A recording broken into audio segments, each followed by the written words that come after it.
Good day everyone and welcome to Adventures with Parker. Today we are back at Hersheypark. This is my second visit of the year and honestly by the time I upload this I don't even know if I'll have my vlog from the first visit up. That was back in June and as you guys know I'm really behind on content and I like to prioritize these Halloween videos, which comes to the whole reason why we're here. Tonight we are visiting Dark Nights, which is Hersheypark's Halloween event. They just introduced it a couple years ago. I was actually there for opening night back in 2022, but I didn't go at all last year. So I knew I had to come again this year in 2024. And yeah, I just happened to have some space in my schedule this weekend. So I'm like, you know what, let's go for it. Let's drive down and make it happen. And of course, Hersheypark is one of my favorite parks out there. I love this place so much. I would be here all the time if I lived just a little bit closer, but it is worth the 8-hour drive now and then. But yeah, I'm really excited to be here. I'm excited to experience Dark Nights once again. I've heard it's improved a lot since that first year. So I'm really curious to see what's different. And of course, I'm gonna get on all my favorite rides and coasters, including SkyRush, which is where I'm headed to first. So without any further ado, let the Dark Nights adventures begin.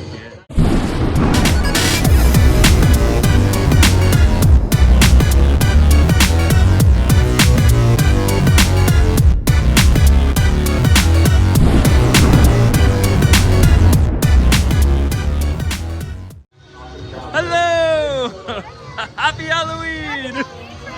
I love when you walk here kind of between Chocolate Town and heading into that old plaza area, seeing all the characters. It is so cute and they just make me smile.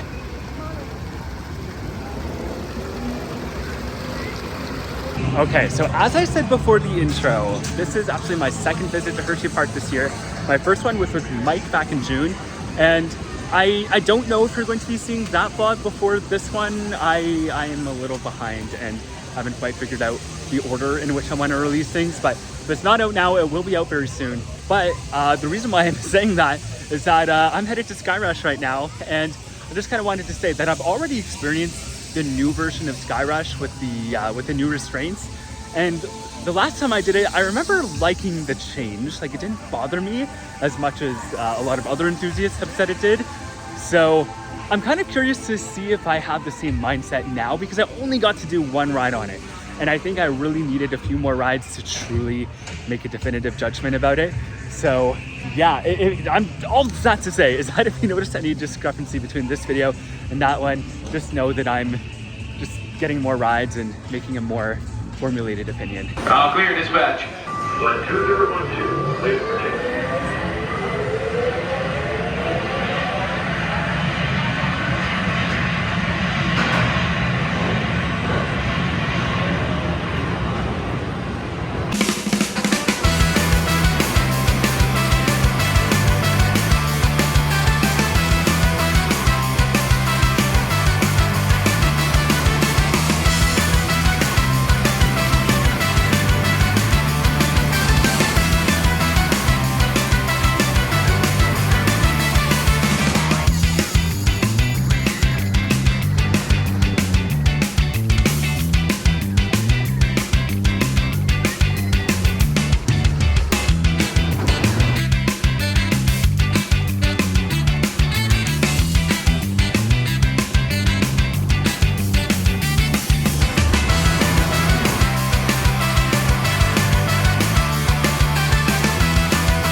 All right, so I just did 3 back-to-back rides on SkyRush, and it is such an amazing ride, like even with those new restraints. And I think what I said in my last vlog, again, whether that's actually come out by this point or not, it still holds true. Like, the new restraints don't make it worse. It is different. Like, I do get what people were saying online about how these new restraints maybe limit the amount of laterals you feel, but as a trade-off, I think you're feeling more of the airtime. Like, I think you're able to get a little more room, so you're able to come out of your seat a little more. So I guess it all comes down to preference, but I don't think it's worse. It's different, but not worse. And I personally do find them a little more comfortable. I didn't really have that much of an issue with the old restraints, but these new ones do make it easier to re-ride. So I'm all for it. And I mean, this is such a kick-ass ride. Like you can't tell me you're going on this and not having fun. So yeah, feel free to make your own opinions and own judgments. But as for me, these new Restraints are a win.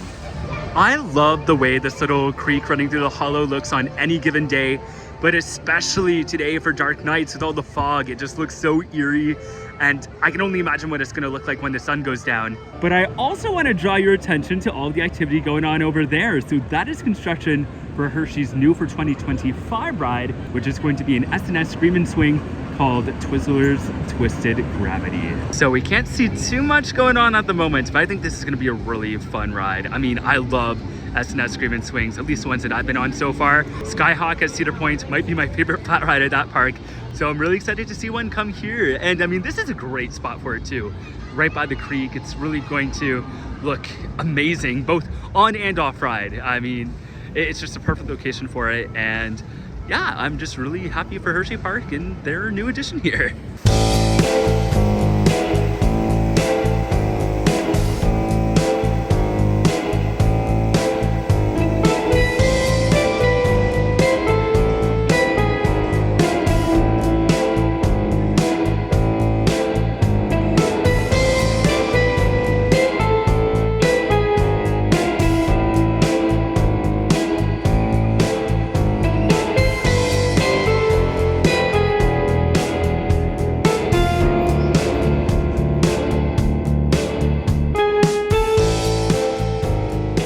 I just got off of Super Duper Looper, which is such a classic. I love those old Schwarzkopf looping coasters. There's just something so fun and charming about them, even if they aren't super intense or, you know, they're not doing these high-tech elements or whatever, but they're just really fun. But I figured while I'm over here, I should also do the coal cracker, because for some reason, even though it's late September, it is crazy hot today. Like, it is 30 degrees Celsius, that is. So yeah, I wouldn't mind being cooled down a bit, and coal cracker is just a really fun ride. It doesn't get you too wet, and it's such a classic.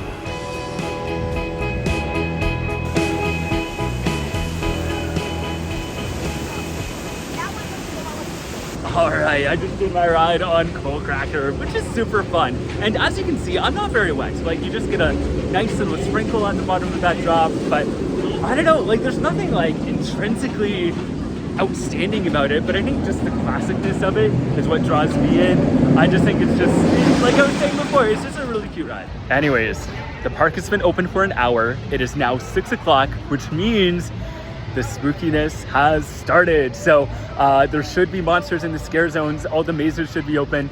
So I'm gonna grab a snack real quick because I've been hungry and I need to refuel before I allow myself to get scared. I'm gonna go back to the area around SkyRush because I think that's where our first scare zone is. So stay tuned. So I decided to try something new on this trip and got myself an Oola bowl, which you can get from this little booth outside of Great Bear. This one is called the Great Bear Bowl, which contains peanut butter, granola, bananas, strawberries, Nutella, passoa, if I'm pronouncing that correctly, and chocolate chips on an acai base. It was really good, and I like it because it was a healthier, high-protein option that still allowed me to enjoy something sweet and cold. It was very expensive though, so I don't know if I'd get this every time I go, but it is a nice option to have.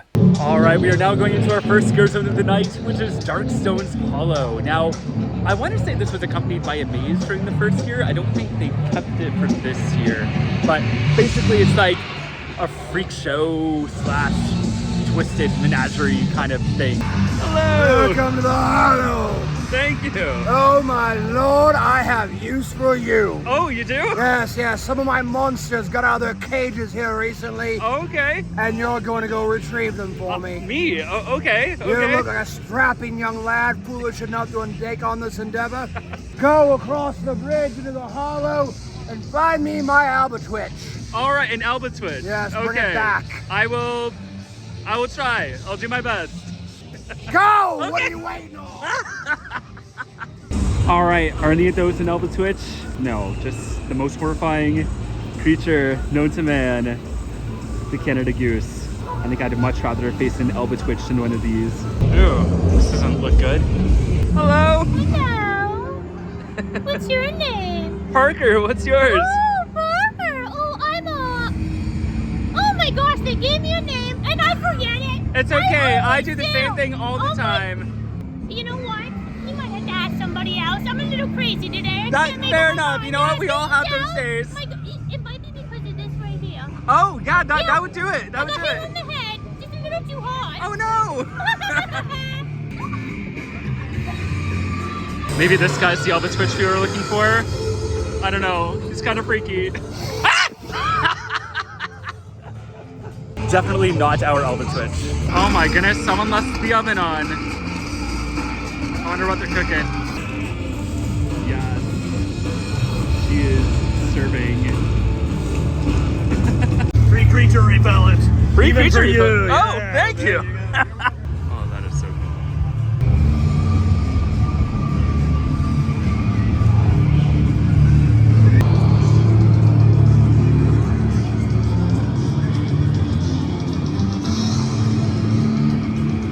That was great. I completely missed getting it on camera because I thought I was towards the end of the scare zone, but they had a little like dude in like he looked like a bush. I didn't think he was a person. He just like came out of nowhere and oh man. That was great because I was just about to say like you didn't get a bunch of scares in that scare zone. Like it was mostly about the vibes and you got some excellent character interactions. Just you know, there weren't a lot of jump scares, but of course, they were just saving it to the very end. They were trying to make you feel like you were safe, and then that's when they got you. And that brings us to our first maze of the night, which is the Haunted Coal Mine, Curse of the Tommyknockers. Now, they did have the Haunted Coal Mine in the first year, but without the added subtitles, so I'm wondering if we're gonna get a slightly different story this time around. Guess there's only one way to find out.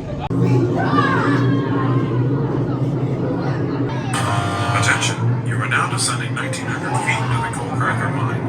Due to a collapse at Shaft 7, visitors must use abandoned tunnels to reach the bypass where the code has been struck. Oh, not the chainsaw.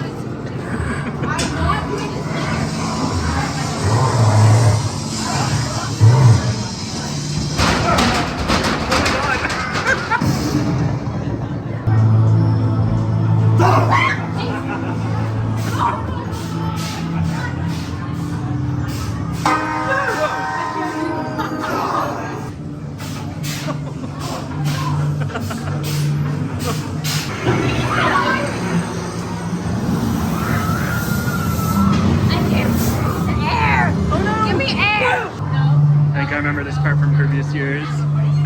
Oh,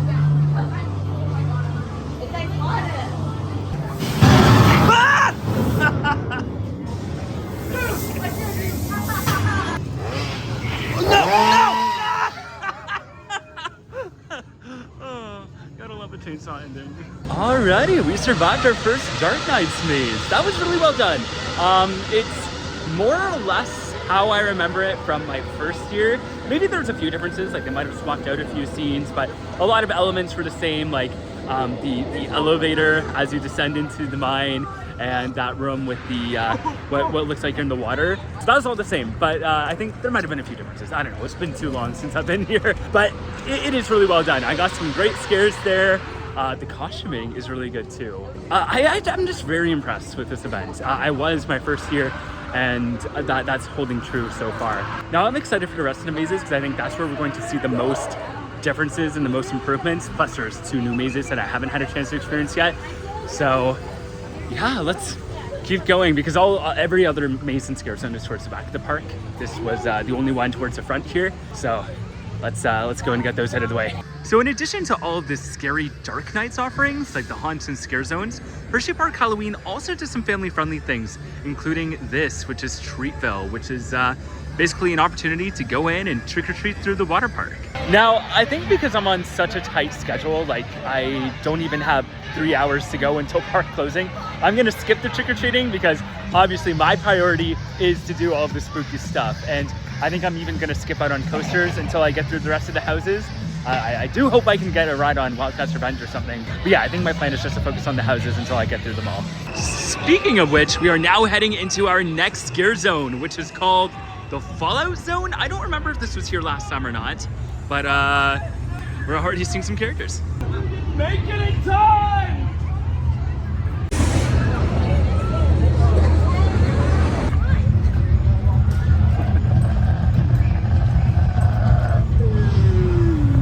can't be healthy. Oh no!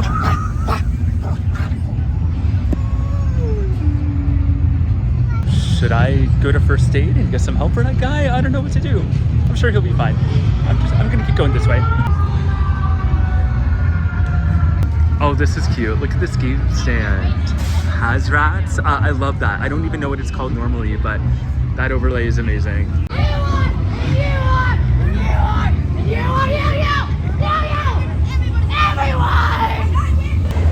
And you! Me?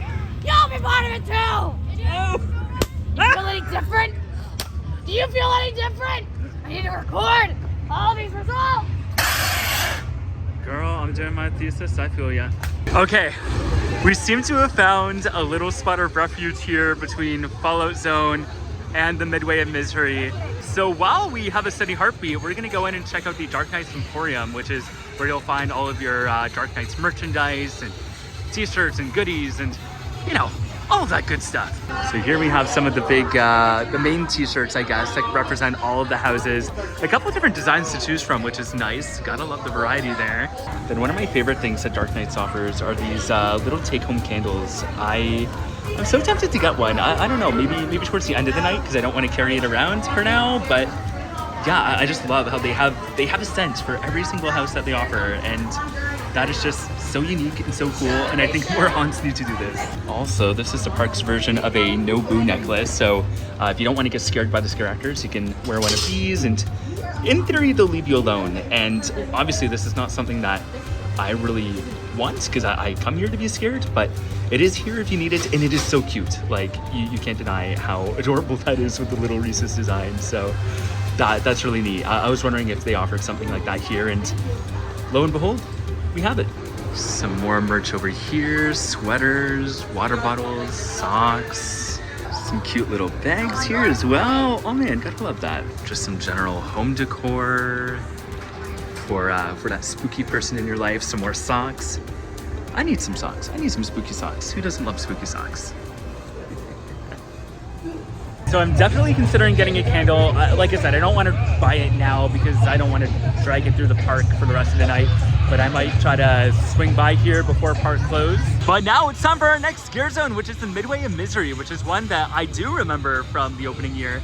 And I really enjoyed this one. There's some really cool characters that they put in this zone. So yeah, I'm very excited to experience it once again.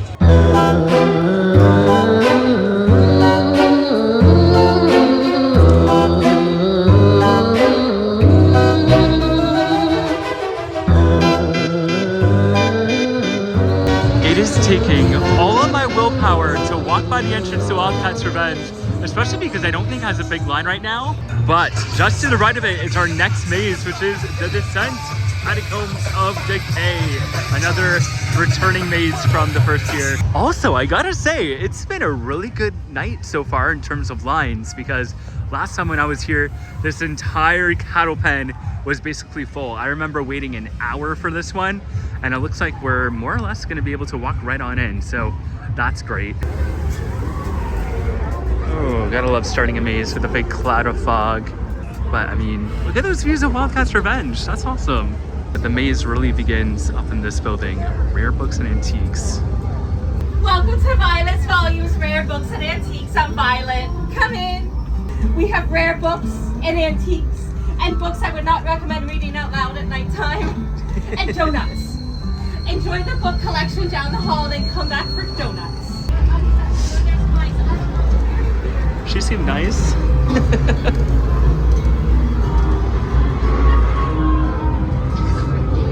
Yeah! Ah! Oh my god! Oh, it smells moldy in here. Ah!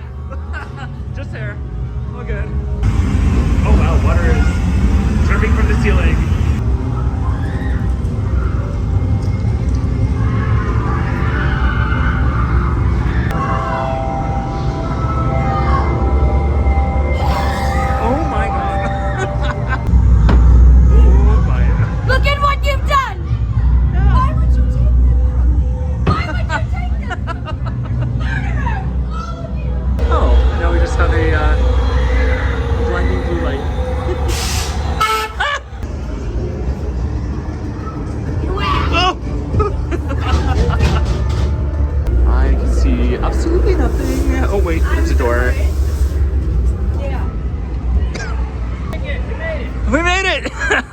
We survived the descent, and it was a lot better than I remember it last year. Maybe it's just because I didn't have to wait a crazy amount of time for it this time around, but I don't know, I appreciated it a lot more. I think I got the story a little better than I did last time, and I think I just got more scares than I remember getting the last time I did it. They had some really well-placed scare actors there, and it just, I don't know, it just made more sense to me.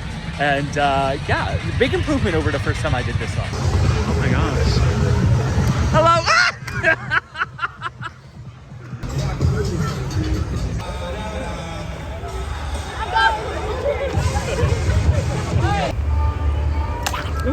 All right, maze number 3 of the night is Twisted Carnevil. If I'm remembering correctly, I think this was actually my favorite maze from last time. So, as with every other maze that we've done so far tonight, I'm really excited to see how this one compares. And oh no, looks like I'm gonna be doing this solo. Oh, I'm not ready for this.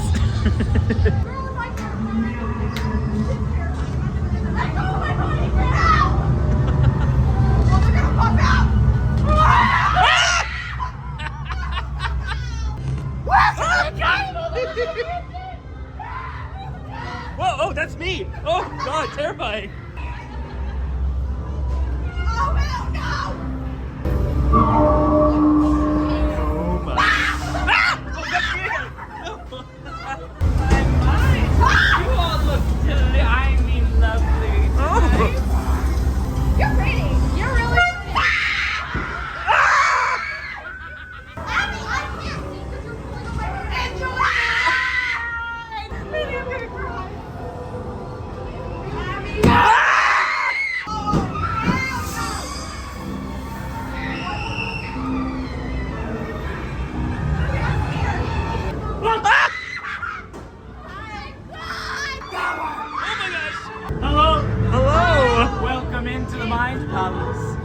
A few things are different here, but just follow my fingers and look into my eyes. And as you step forward, know that you're falling deeper and deeper.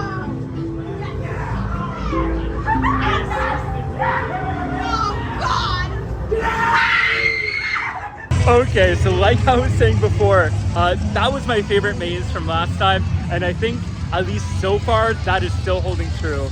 That was just really well done, and I think the thing I like about it is that, and I guess this is the same for all of the Dark Knights mazes, but they use a lot of different kinds of elements. Like, it's not the same thing over and over again. This one, you had like a mirror maze, and you had some like puppetry kind of tricks being used. So there's just a variety of tactics to scare you, and even going back to the descent, like there was a part where you had water dripping from the ceiling. So I don't know, you're just kind of getting a multi-sensory, multimedia sort of experience, and I just love it when parks do that and think outside of the box. And at least in terms of quality, like Hersheypark is definitely on the upper echelon of regional theme park haunts. It's not as good as a like a Halloween Horror Nights or anything like that. Not that I've experienced it for myself, but definitely better than I think most like Halloween Haunt or Fright Fest kind of events. Whoa! Ooh, I felt the heat there. A fortune teller booth, see your future. Okay, looks like we gotta spin the wheel. Does it actually spin? Oh, it does, okay. Okay, that didn't give me, oh wait, okay, it's this. So, I got strength. Strength is in my future. Well, that's good, because I think I'm going to need all the strength I can get to survive my next maze, which is this one, Auntie Mortem's Abattoir.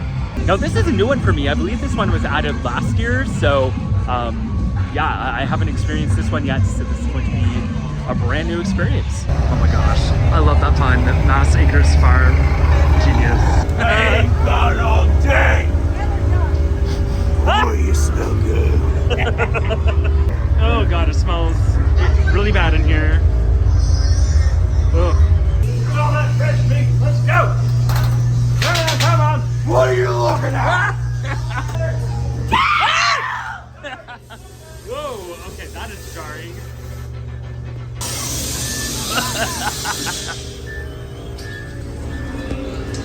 Oh my god. Oh my god. What? No! Oh, I don't like that. I don't like that at all.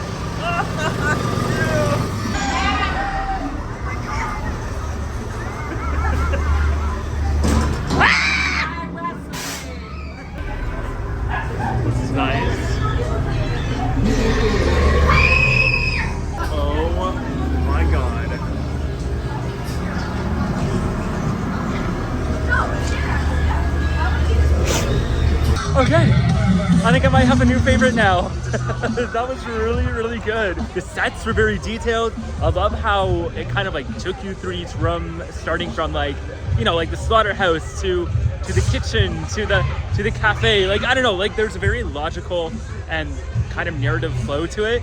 So yeah, that was just really well executed. Also, I learned at the very beginning of the maze when the staff member was giving us the rules and instructions that Abattoir is French for slaughterhouse. So as a Canadian, I should know that. I speak French. Je parle français. Just say le mot Abattoir, but I didn't. So we know now.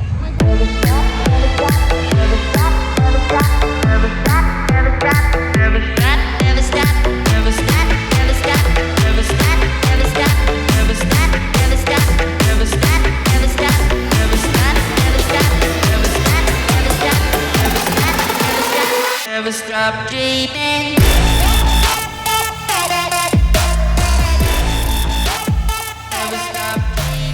So I know I said I wasn't going to do any more rides until I got through all of the mazes, but I couldn't help myself. I had to sneak in a little quick ride on Lightning Racer. I was right here and it's looking great with all the lights. So yeah, I hopped on that real quick. And I think I only have one more house to go, and that one's actually all the way over by Wildcat's Revenge. From there, I decided to take a detour through the water park, which, in addition to Treatville, had been transformed into Avenue of the Afterlife. Not only does this path allow an alternative route that bypasses the scare zones, but it's filled with interesting dining options that you can sample with a tasting passport. Now, the tasting pass costs just under $40 and allows you to try 5 Dark Nights themed food and beverage items. Now, that was a bit much for me.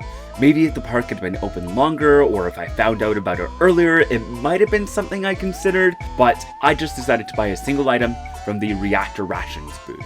Alrighty, so I did decide to get the Nashville hot chicken sandwich. It looks pretty good. It has a biscuit, it's got some cheese. I think that's some coleslaw or lettuce or something. I gotta reread the menu. Coleslaw, yeah. But it looks really good. And I think this is a perfect size for me. Like I said, I don't think I could have done the full sample. It would have been great if I could share it, but yeah, one item is perfect. Oh, and that's awesome. They're kind of continuing on with the Auntie Mortem's lore. I love that. I mean, I love it when attractions kind of connect to one another like that. So that's really cool to see. And of course, it's the butcher shop. What else would it be? All right, we have made it to the last scare maze of the night, and that is Estate of Evil. Now, I believe this one is new for this year. In any case, it wasn't here the last time I came, so yeah, I love the last new one we experienced, so I have high expectations for this one.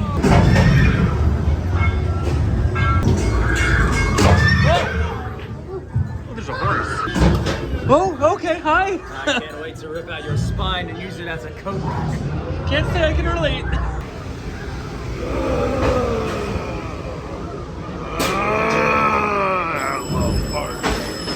Whoa. I don't know where we're having guests this evening. Who invited you in here anyway? Watch your step. Someone knows me? Oh God.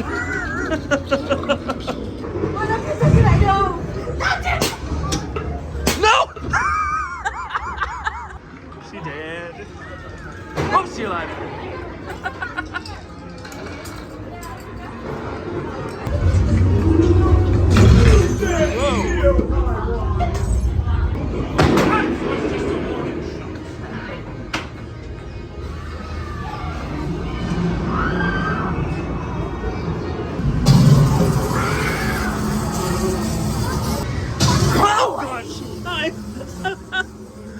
We love the bees.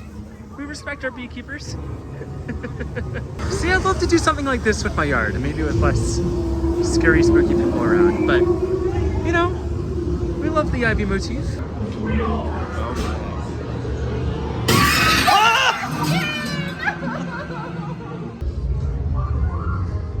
Won't you stay and play with us? Is that a cat? These random noises. You should be ashamed of yourself. Take off trust me, I am. ridiculous mask. Leave at once. I'm trying. Sorry. Get out. All right, Estate of Evil was pretty good. I thought that was a pretty nice addition to the Dark Nights lineup. It definitely had some really good set pieces. I feel like it could have used more actors though. Like there were definitely some amazing scares in there, but there were some spots where it was a little sparse. And of course, when you're talking about mazes like this, you got to take that with a grain of salt because everyone's going to be different, and it depends on how many people go through and where you are in the lineup. So, I mean, it's hard to give a judgment just by going through once, but I think that's my only critique with that one. It just needed a few more scare actors. And yeah, that is all of the scare zones and all of the mazes here at Dark Nights. And I still have an hour and a half to kill, so that's awesome. I was a little nervous coming on a Friday that I wouldn't be able to get through everything because I'm on such limited time. I mean, the park was only open from 5 till 10, and you're missing that first hour because the haunt stuff doesn't really start until 6. But yeah, I'm really happy that we got through everything, and we've already done a good number of rides, and yeah, I still have time to do more. Of course, the one thing I've really been itching to do all night is Wildcat's Revenge, and we're right next door to it now, so I think that's where I'm headed to next. And then after that, I want to do Great Bear at some point tonight, especially after 9 o'clock, because they turn off all the lights in that area, so you're getting a true dark ride. And Great Bear is a great one to do because they're by the creek there, and you have all the fog. So that one I want to prioritize, and I might do another maze. Like I might go back to the Abattoir, one of those.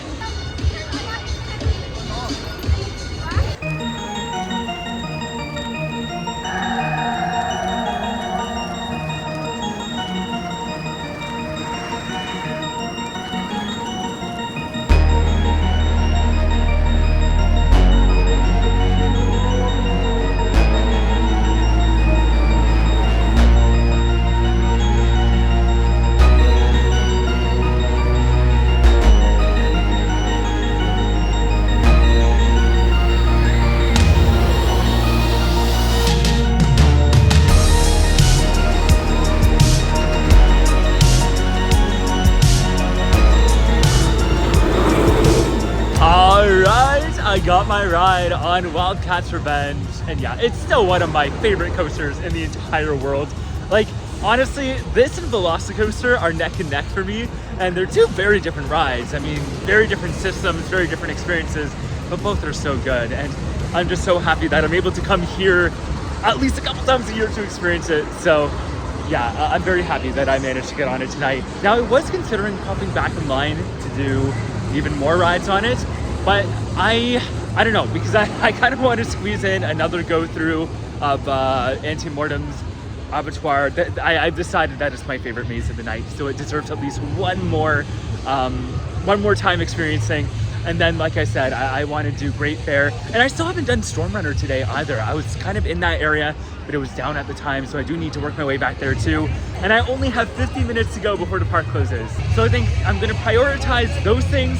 And if I get through those quickly enough, maybe I can run back here for the last ride of the night. But we'll see. You know, I did it once, and that's good enough. On second thought, I think the line for Auntie Mortem's Abattoir is just a little too long right now.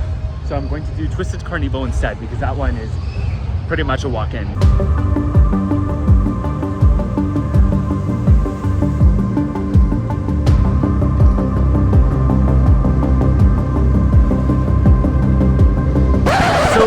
I did a lot since my last update. First of all, Storm Runner was back open, and it was a walk-on, which is something you almost never see, so I had to take advantage of that.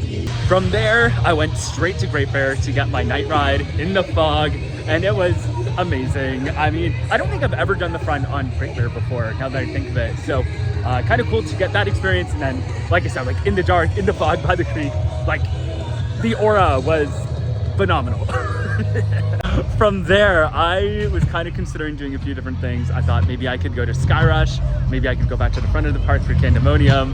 Why am I vlogging in the middle of a scare zone? This is such a bad idea. But what I ended up doing is getting in my Friday night jog, because I went all the way back to Wildcat's Revenge, and I made it just in the nick of time, and I managed to get a back row ride on the last train of the night. So I feel pretty good about that. So yeah, it was a very chaotic end to the evening, but very good overall. Like, I have no complaints for today, and honestly, this might be one of my best Hershey days that I've ever done. And keep in mind that I'm running on limited hours. I only had 5 hours in the park, and yet I was able to do all of the major attractions, some more than once, all of the haunts, got to spend some time in all of the scare zones, even had time to grab food. So, you know, I can spend an entire day here in the summer and not do as much as I did tonight. So I'm really glad it worked out that way because like I said, I was really nervous that having those shorter hours, I wouldn't be able to do it, but nope, the lines were really short. That's what really worked in my favor, was not having to wait for any of the houses except for the one, not having to wait too long for any of the rides. So yeah, everything just worked out perfectly, and I'm so happy that I decided to be spontaneous this weekend and take the trip here because this is awesome, and this is really putting me in the Halloween spirit too, because even though I have been to Halloween weekends already this season, it didn't really hit the same, you know? It kind of felt more like a preview than an actual celebration of the season. So now, like, I feel like, okay, spooky season is here, we're in full force, and yeah, it was just awesome. Oh, that doesn't look too good. One more experiment. Oh. Anyways, the park is officially closed now, although I just walked through a scare zone and they still have the actors out, so that's different. But in any case, I think I've just had such a good day that I'm going to call it a night. And that is going to do it for my wonderfully spooky adventure to Hersheypark Dark Nights. Like I said, this event is really well done. And it's been really fun seeing how this event has evolved over its first few years of existence. They've definitely mastered their craft as far as haunt mazes go. Each one was beautifully designed, and something I really appreciate about the Dark Nights mazes is that they all tell a story that clearly flows and unfolds as you shuffle through them. Of course, all of the actors did a wonderful job as well, and I got some really good scares throughout the night. I think they still need to do some work on their scare zones. There's just not enough set pieces to really convey the themes of the zones, and I really think there should be more of them.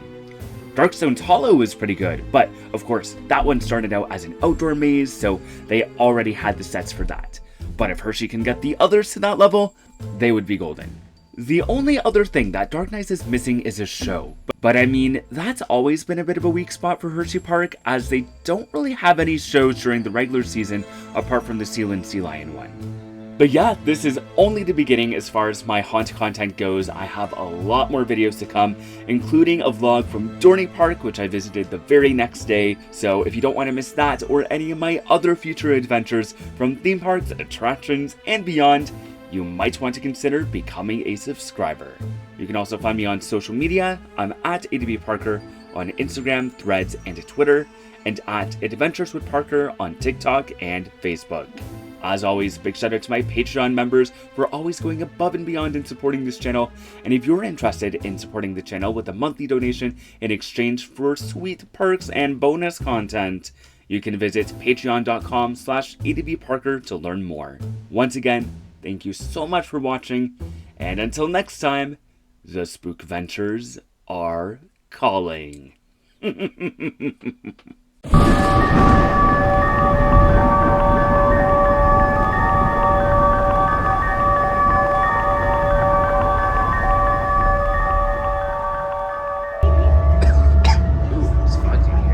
I am going.